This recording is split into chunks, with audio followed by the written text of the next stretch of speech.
everyone, it's Speak Entertainment and we are back again, and here now we have another video for you, and we're just going to give some quick thoughts on the opening 3 episodes of Ironheart. Now there may be spoilers throughout for these opening 3 installments and all other movies and TV series within the Marvel Cinematic Universe, so just beware. So then, Ironheart is overall now the 14th MCU TV series set within Disney Plus. The first 3 episodes debuted on the platform on the 25th of June 2025, and the following 3 episodes will debut soon after. The show follows young teenager known as Riri Williams, who was first seen in Black Panther Wakanda Forever as she aided the Wakandians in their battle against Namor. The character itself was originally created by Brian Michael Bendis and Mike Deodato, and she first appeared in the Invincible Iron Man issue volume number 3 back in May 2016. The story saw her constructing an armour similar to the Iron Man's, and the original designer, of course Tony Stark, heard of her achievements and decides to help her become a superhero.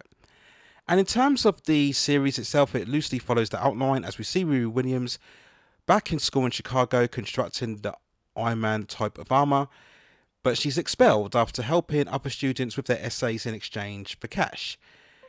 We learn that she's still reflecting on the loss of her best friend Natalie and her stepfather Gary, who were killed in a drive-by shooting within their garage.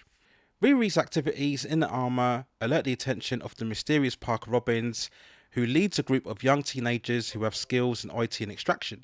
They go around pulling off several heists, exploiting company CEOs and the technology of their companies in exchange for money. They soon track Riri down, and after a test within an elevator, they ask her to join their group.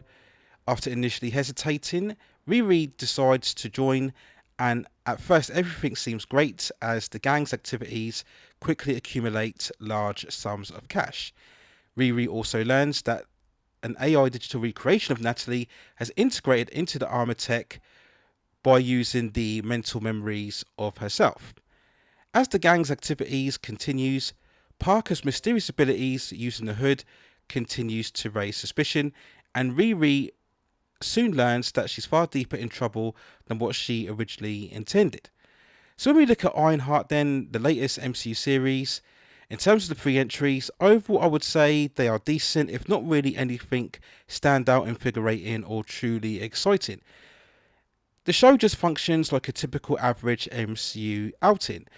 Plenty of time is focused on the main protagonist. We get to know Riri in terms of her family, her friendships and her skill sets, and despite the fact that I wasn't really that favoured in terms of the character from Wakanda Forever, I do think that actress Dominique Thorne does a fine job in the lead role. She's likeable enough without being too annoying or too self-knowing. The ever-growing debate about the MCU will be focused on whether she is too much of a girl boss, but I didn't really see that throughout these first 3 episodes. She is by design going to be very competent in terms of the technology, but it wasn't as if she was going around beating everybody senseless, showing a huge amount of fighting competency and not taking any type of damage or suffering. So I don't think any type of woke initiation or feminism could really be labelled at this character or this show in terms of the story that they are trying to tell. And yes, the best elements of these episodes are when we focus on Riri and her friendship, particularly with Natalie. We get these quickly edited flashbacks, which we saw at the beginning of the episode, and then later on, especially in the 3rd entry, where we see their friendship and their various discussions on life in general. And yes, these did carry a certain impact, as did the scenes with Riri's mother, who was played by Angie White, and I felt this segment of the show is what worked best. It was a wise choice to have Natalie as the AI construct aiding Riri, as opposed to it being Tony Stark, as what we saw from the original comic book storyline. I think by doing this, it gives Riri a bit more of individuality, and it makes far more sense that it would be somebody close within her personal life that would manifest in terms of her mental memories, rather than it being Tony Stark, who in terms of this universe she has never met before. All the effect sequences involving the Iron Man type suit look absolutely fine. There were no issues here at all in terms of the look or the contrast or the grading of the show itself. The main issue, I guess, with the show is just that it felt really ordinary. Again, there was no real standout sequence or action set piece. At times, especially in the second episode, it did tend to just meander by. This is where we saw Riri meeting Ezekiel for the first time, and then later on we see her hanging out with Natalie's brother, I believe, as they're partying, and we spend a bit more time with the gang of the hood as well. But this was nothing really significant, and they could have cut these scenes a bit just to add a bit more pace to the overall story. I admittedly did get a bit bored halfway through this particular episode, and this is the problem I think with all of these type of shows, particularly the Marvel ones, is that they really feel more like movies that have been stretched out into multi-episodes, of which just can't justify the 45 to 55 minute runtime. Now, in terms of the other characters, none of these supporting roles are of any note, particularly when we talk about the other members of the Hood's gang. None of them really stood out or were particularly interesting or carried any depth. We then look at Adrian Onreich's role as Ezekiel Stone, who we later find out in the third episode that he's actually the son of the villain from the first Iron Man movie, Obadiah Stone, who was played by Jeff Bridges. I don't really know if that really carries any meaning at this point within the MCU. It was a connection that I don't think really added much more to his character, and to be honest, I just found this role a bit creepy.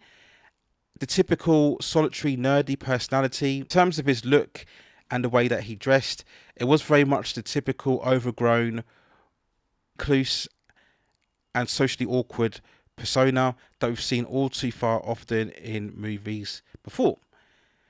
Now, in terms of the story itself and the climatic act, if you like, in the third episode, we saw the group trying to take down the Hurlian base, and we see the Hood trying to blackmail the latest CEO in terms of his money, but he refuses, and they inadvertently activate the security systems, which cuts off the oxygen supply, so a lot of them are trapped in several segments throughout the fortress.